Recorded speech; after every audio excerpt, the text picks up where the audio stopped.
The Kraft Foods Company presents The Great Gildersleeve. Yeah.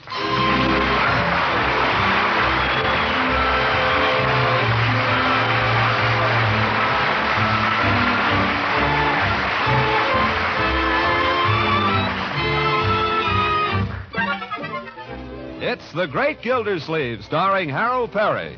Brought to you by the Kraft Foods Company, makers of Parquet margarine and a complete line of famous quality food products.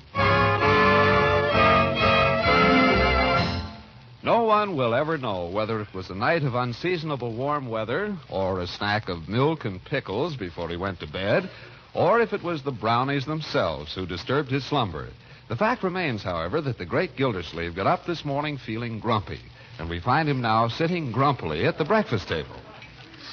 Toast is cold. My goodness, Leroy, eat your breakfast. You're just sitting there playing with that cereal. I'm not very hungry. Well, eat it anyhow. Bertie wants to get away. I'm in no hurry, Mr. Gildersleeve, as long as we get downtown by 11. Oh, Bertie, as long as you're going out today, is there something in the icebox we can eat for supper this evening? Oh, yes, sir. There's some of that beef stew from yesterday if Miss Margie will just heat it up. Oh, I'm not going to be home for supper. You're not?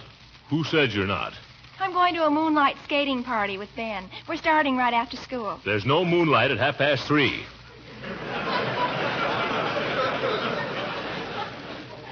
We'll wait. Well, it seems to me I might be consulted about these things. After all, on Bertie's day off. I told you about this a week ago, and you said it was okay. I have no recollection of it. Mr. Gildersleeve, you could warm up the stew yourself. It's just as easy as boiling an egg. I may do it if I'm in the mood. Ha! You'll wind up at the Summerfield Grill. With Leroy? And by the way, Leroy, it's time to go to school and you haven't eaten a thing. Now get busy. I don't know if I should go to school. I don't feel so good. I coughed a couple of times during the night, too. No, Leroy. That's right, Unky. That's right, he did. I heard him. I feel a little snuffly right now. Oh? Have these symptoms by chance any connection with the problem of your homework, Leroy? What do you mean? Did you get up early and do your homework this morning as you promised to? Well, sure, I got up. It wasn't so very early. Uh-huh. But you prepared a talk on some current event, did you? Sure, I got it out of the morning paper. You did? What story did you select, if I may ask? The weather. The weather for a current event? It was the only short one I could find. Young man, you're not prepared. Now confess it. Oh, well, I should worry. You haven't got our regular teacher anyway. What difference does that make? Because the substitute is Miss Goodwin, and you're a good friend of hers. Leroy, you should be ashamed of yourself. Miss Goodwin is the principal of your school. Besides, if you make a stupid recitation, what will she think of me? I don't know. Told you I don't feel good anyhow. Well, you won't get out of this with any fake illness, I'll tell you that. You'll go to school like a man and face the music. Come on, Leroy, if you're coming. He's coming, all right.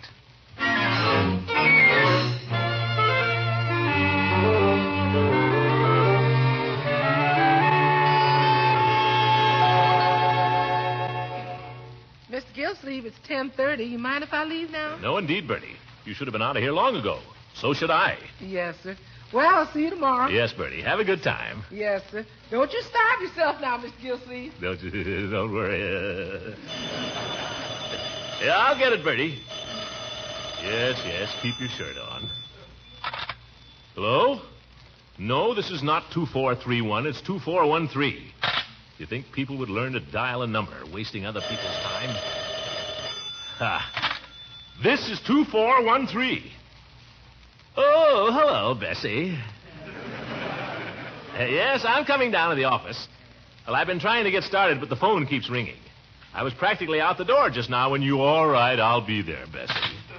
How does she expect me to get to the office if she keeps phoning me every minute? Hi, Unc. Hello, Leroy. Leroy, what are you doing here? Miss Goodwin sent me home. She took my temperature and said I should be in bed. You have a temperature, my boy? How much? Why didn't you tell me about it? How did I know? I told you I had a cold. Oh, my boy, forgive me. Forgive me for doubting you. Here, you get right into bed, and I'll call you a doctor. I don't need a doctor. It's just a little flu or something. Everybody's got it. It's an epidemic. Come on upstairs, my boy. We'll cover you up good and proper. Hot water bottle, that's what you need. Yes, sir, a hot water bottle and some orange juice. Keep drinking liquids. That's the way to beat this thing. How about a Coke? We'll see about that later. Come on, get your clothes off now. Wait. Let me feel your forehead. Miss Goodwin say how much of a temperature you had? No, You feel hot. Where are your pajamas, my boy? in the closet. Yes. Oh. Quite a mess in here, Leroy. What the... Those are my drums. Here, get into your pajamas quickly. Tell me, why do you keep the drums in there? Well, you won't let me play them. Not since 2 days after Christmas. Get into bed, my boy. And as soon as you're well, you can play the drums all you want. I can? Gee, thanks, Unc. Cover up now. You need more blankets? Heck no. I'll get you a hot water bottle. I don't need it. Oh, yes, you do. The patient never knows what's best for him. Now, you lie quietly while I get it. Wonder where the darn thing is. Should be in the medicine chest, but it isn't. Where is the hot water bottle? Do you know, my boy? It's hanging under the wash basin. Hanging? Oh. Not very hot. Funny. Bertie must have used it all up washing the dishes. Well, after all, I don't want to scald the kid. There. Yes, sir, this is going to feel mighty cozy, my boy. This will take the chill off your bones. Here. Shove it under the covers, huh? Doesn't feel very hot. That's because you got a fever.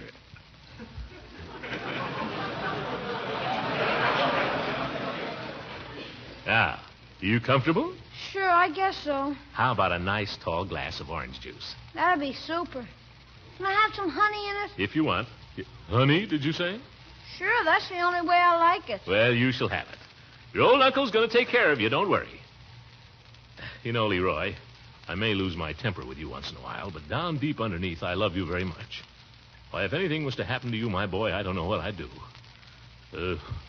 I want you to forgive me for not believing you were ill this morning. Will you do that? Sure, that's okay. That's the boy. Now, Bertie's gone for the day, and Marjorie's not here either. But I'll just stay home from the office and show you what a good nurse I can be. After I fix your orange juice, we might play a little game of checkers. How's that sound? Super. Super. And I'll fix your lunch after a while. Be something you like, too.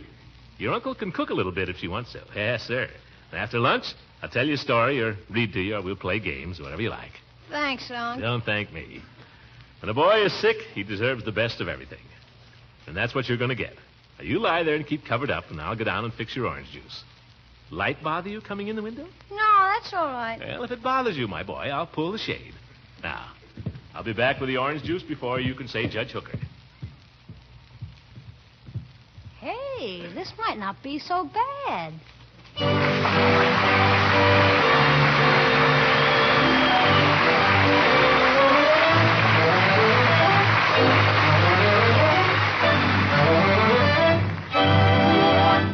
It might be worse than Leroy thinks. We'll find out very soon. Mr. Lang, about how many people spread their bread with parquet margarine? Well, judging from sales, parquet must be served daily in millions of American homes. That sounds like a lot of parquet. And a lot of homes, too. And since it's generally served 3 times a day in all these millions of homes, from breakfast toast to hot dinner rolls, you can get a pretty good idea of how much it takes to satisfy the whole country's taste for parquet. It sounds like a big order, Mr. Lang. Yes, it is. And with spreads of all kinds in short supply throughout the country, it's sometimes difficult to fill that huge, ever-increasing order for parquet's unmatched flavor, even though Kraft is making all the parquet it possibly can with limited supplies. I'm beginning to see now why parquet is often hard to get these days. And I'd just like to add a word of thanks to the millions of regular users of parquet margarine for being so understanding and so patient. Kraft will continue to do everything possible to keep dealers supplied in order that everyone may get a fair share. So be sure to keep asking for economical, flavor-fresh parquet. That's Parkay, parquet margarine, made by the Kraft Foods Company.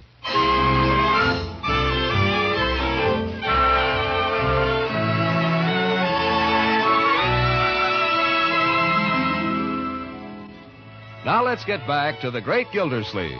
Concerned about Leroy's health, he has spent a frantic half hour trying to get Dr. Pettibone on the phone. Failing to get anyone but the operator, and not getting very far with her, he has turned in his extremity to his friendly neighborhood druggist. Mr. Gildersleeve. What can I do for you? Peavy, what's good for a cold? What's good for a cold? Yes. Oh, now, that's a question. Is this for yourself, Mr. Gildersleeve, or for a friend? What difference does it make? It happens to be for Leroy. Oh, I'm sorry to hear about that. But then there are lots of colds around, a lot of them. Man came in here just this morning. He had a cold. Yes. Last evening, we thought for a while Mrs. Peavy was coming down with one. She complained of feeling chilly. Oh? How is Mrs. Peavy now? Oh, she's all right. It turned out the back door was open.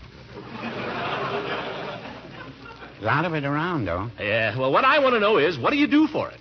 What do you take? Have you tried aspirin and bicarbonate of soda? A lot of people take that. Aspirin and bicarbonate of soda. In a glass of water. That will cure it? Well, no, I wouldn't say that. But, a lot of people take it. I'm not interested in what people take, Peavy. I want something that'll cure Leroy. Now, you've got all this stuff on your shelves here, these cold remedies and so on. What do you recommend? Mr. Gildersleeve, I'll tell you. I'm not a physician. I'm just a pharmacist, and I don't like to prescribe for people. I'm not asking you to prescribe. I'm simply asking you whether any of these so-called cold remedies of yours are any good. Are they? Some of them are excellent. Will they cure a cold? I've been told that a glass of hot lemonade taken at bedtime... Will they cure a cold?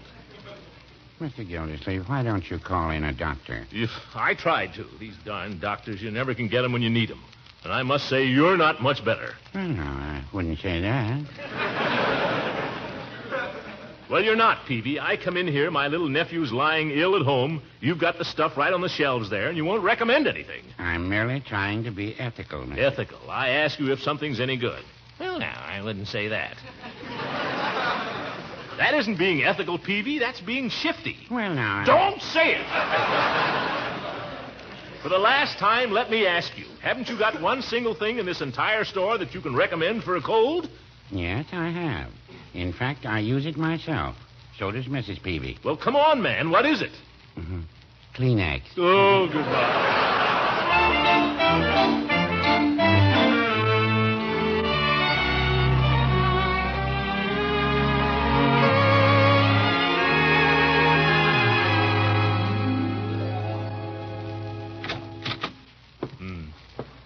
Sounds awfully quiet up there. Wonder if the little fellow's asleep. Well, I hope so. Sleep is the best medicine, they say. Well, I'll tiptoe up in a few minutes. What the... Leroy? If that kid's out of bed...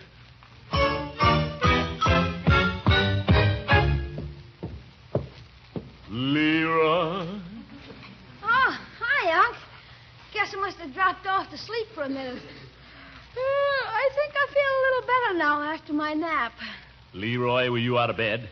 Out of bed? Me? When I entered this house, I heard the sound of running feet up here. They were either those of a small boy or a very large rat. That's funny. I didn't hear anything. We won't pursue the matter any further at this time, my boy. But hereafter, no getting out of bed, understand? Well, I wouldn't think If you need anything or if you want anything, just call me. I'll get it for you, understand? Gee, you're super, Unc. You're a super uncle. Yes. Now, remember, if you want anything, just call me. I'll be down in my study. Okay. Try and get a little sleep, my boy. It'll do you good. Hey, Unc. Yes, Leroy, what is it? Could I have a Coke, Unc? I think I'd feel better if I had a Coke. Well, I don't know what the doctor would say. Coke is liquid, Unc, and liquids are important. Well, the heck with the doctor. He isn't on the job anyway. It'd serve him good and right if I gave you the wrong thing.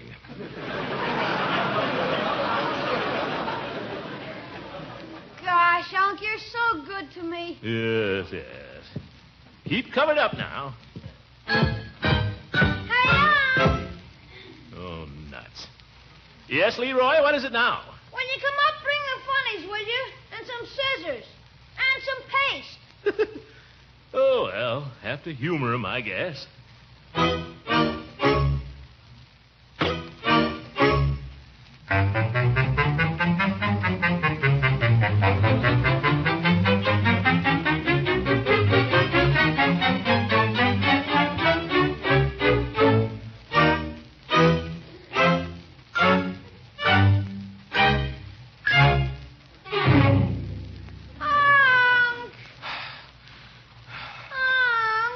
What? What you doing? I'm just sitting here Where? on the stairs, What doing? trying to get my breath. Bertie would have to be off today, confound it. Unc, What? I'm hungry. I just gave you lunch. Yeah, canned soup and prune juice. You're lucky to get it. Unc, Now what? I'm lonesome. He's lonesome. Well, I'm tired. Zoof.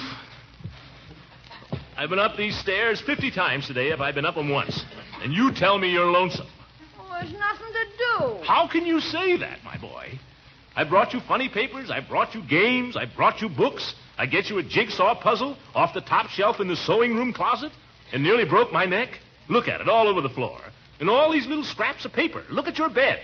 What do you do to it? I don't do anything. Looks like a weasel's nest. Just gets tangled up. Well, straighten it out. Here.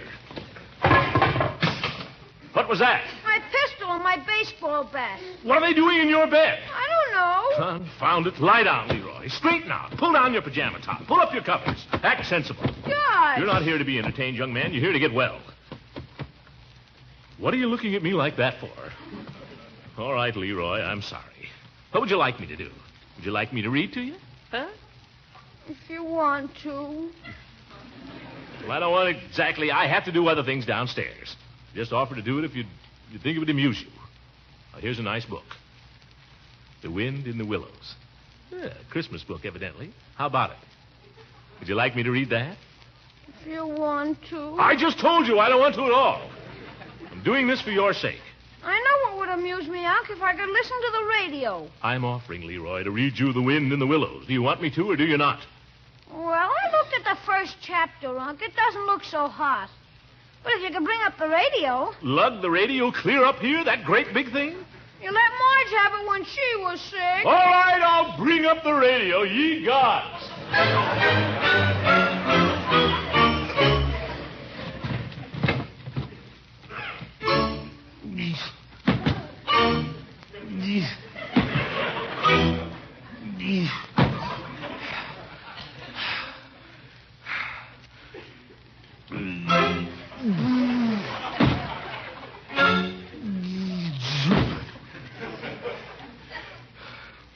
It's a dinger. Well. Zoof. Oink.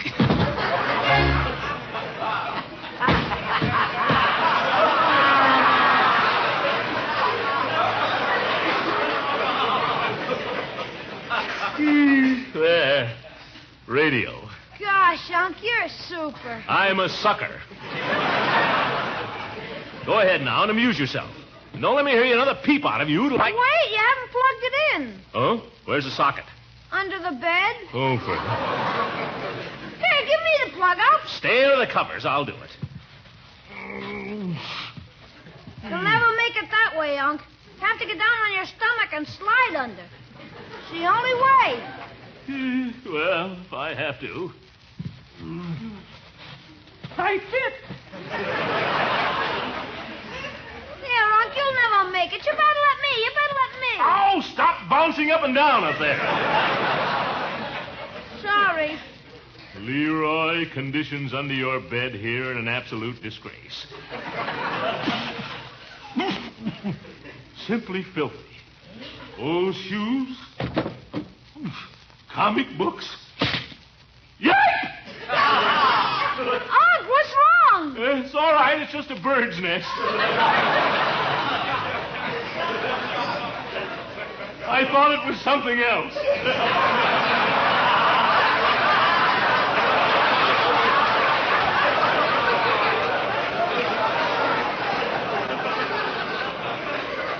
Will you tell me what a bird's nest is doing down here?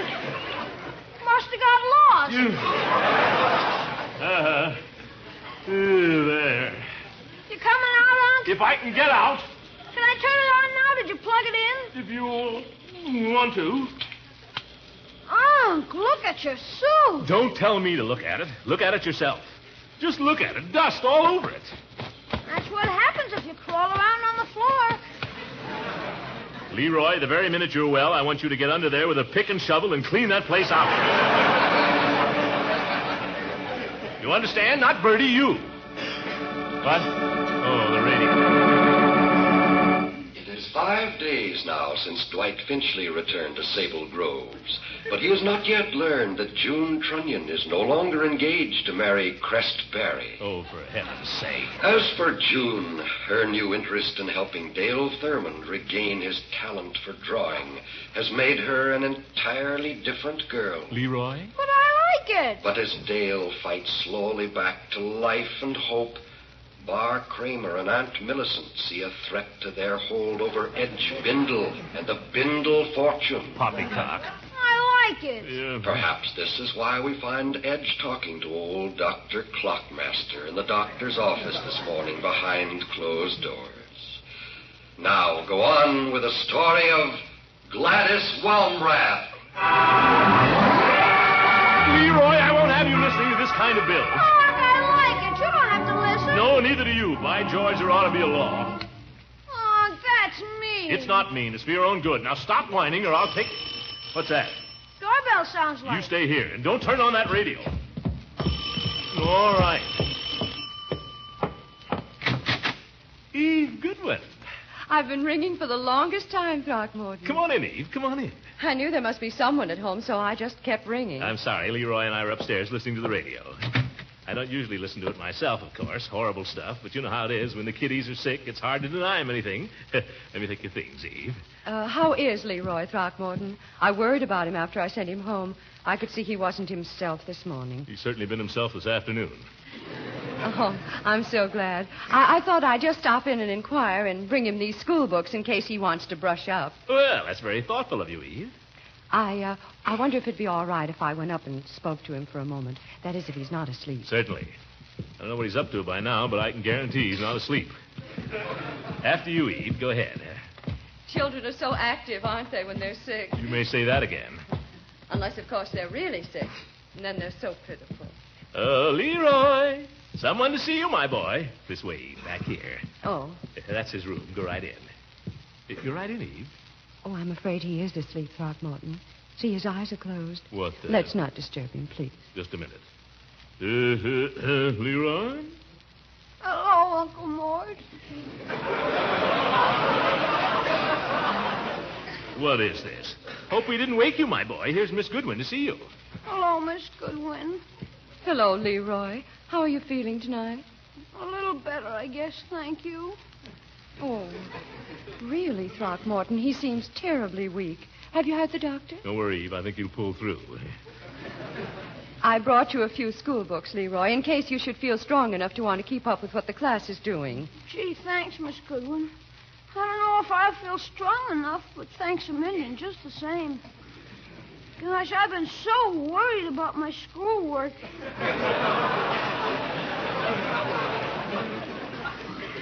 Being out a whole day like this, I worried all day. Yes. Now, don't you worry. You'll make it up, Leroy. Why, sure. You'll be back in school by day after tomorrow, or I'll know the reason why. Unc just says that to cheer me up. He's so good to me, Unc is. He lets me listen to the radio and everything. Don't you, Unc? Yes. Yes, Leroy and I have had quite a day together, haven't we, my boy? Quite a day. I sometimes think we never really get to know our children till they're ill, and we have a chance to spend a little time with them. Oh, that's so true. Why, some days I scarcely see Leroy from dawn to dewy eve. That's one reason I was glad to cancel all my business engagements for the day and just spend it here, tending to the little fellow's needs. Sure you're comfortable, my boy? Yes, thank you, Uncle Mort. As comfortable as I can be. You sure there's nothing I can get you? Another pillow? No, thank you. I wouldn't want to be a bother. Oh, no bother. Gracious.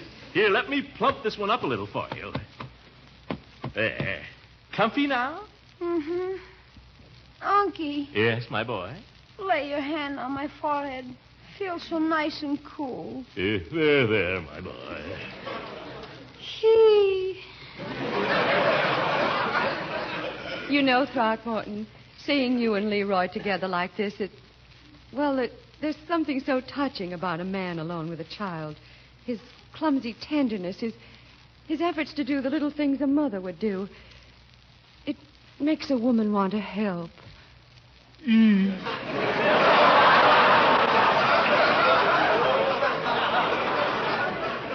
Yes, Throckmorton. Let's go downstairs and talk. All right, let's. Now, Leroy, say goodnight to Miss Goodwin. Good night, Leroy. Don't go, Miss Goodwin, please. Gosh, all day long I've been wishing somebody would come and read The Wind in the Willows to me. Leroy. I'd love to read it to you some other time, Leroy. But right now, I think your uncle knows best. She's right, my boy. But I get lonesome all alone up here. I get scared of the dark. Tosh, that's nonsense, and you know it. Well, I'm sick. Eve, I think you better go ahead downstairs. Oh, certainly, Throckmorton. I'll hear the boys' prayers, and I'll be right down. Good night, Leroy. Say good night to Miss Goodwin. Good night, Miss Goodwin. Sleep tight and get well soon, Leroy. Yes, yes. Now, you little rascal, you listen to me. You're no more sick than I am. I am, too. Well, you're certainly not as sick as you're letting on. Nobody's that sick. Look, Leroy, I've spent the whole day with you up here. I've played games with you, and I've fed you, and I've waited on you hand and foot. Now, have a heart. What do you want me to do? Let me go downstairs and entertain Miss Goodwin. How are you going to entertain her, Unc? With my sparkling conversation. How do you think? Here, you better take along The Wind in the Willows. Leroy, by George, you're all right. When you're as old as I am, I'll do the same for you. What a character.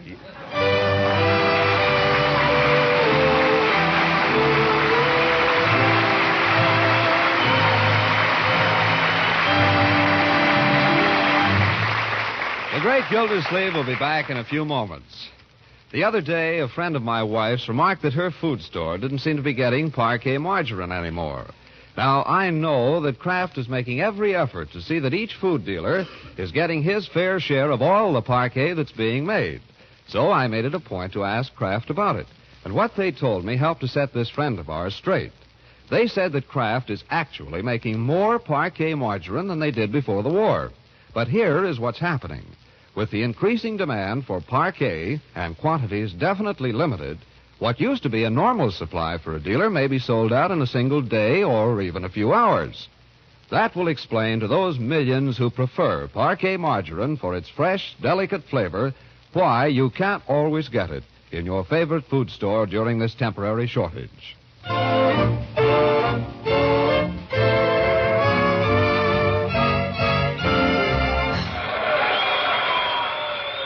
Leroy, are you still listening to that radio? Sure. Oh, well. The Kraft Foods Company presents The Great Gildersleeve. Yeah. Oh, no, not that. Go to bed, Leroy. Good night, everybody.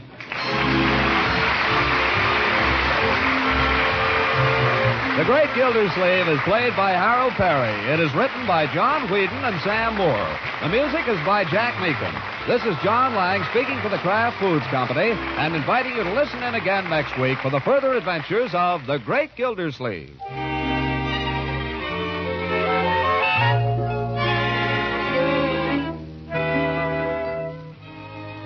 What's that jar of golden flavor goodness families often reach for when foods taste kind of flat? Why, it's mustard, of course.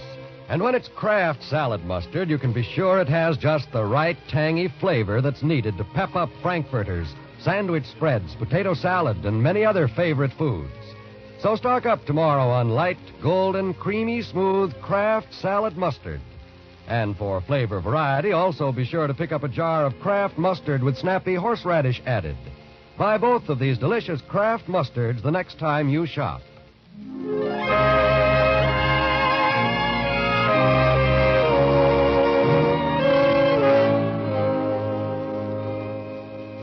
This is NBC, the national broadcasting company.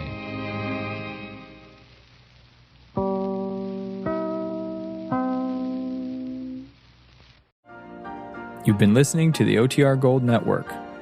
Find more classic radio at otrgold.com.